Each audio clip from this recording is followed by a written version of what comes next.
So my unpopular opinion is that I think online chefs do too much with proteins when cooking.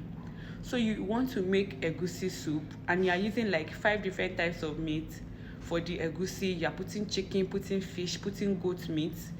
Other than the fact that you will still use oporoko and half pint of crayfish.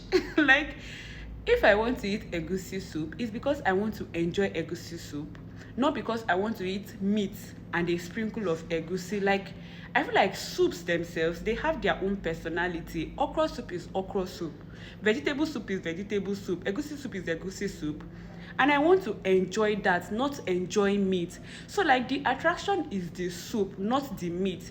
So don't just pack like 5 different types of meat inside my bowl of soup and then you now put one spoon of soup. Like, that's not what I want to enjoy. I actually want to enjoy the soup. So like tone it down on the amount of proteins that you add into it. It's not even realistic. Like, we're a poor country, so like who are you deceiving with that amount of soup, in amount of proteins in the first place? So like, enjoy the personality of the soup. Don't just make it about the proteins. Like, make it about the soup itself. I want to eat egusi soup, I want to enjoy it. Yes, add meat, add fish and everything, but like, let the protein be the side.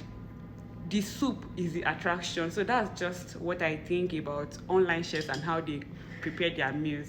You may not agree. It's my opinion. So bye.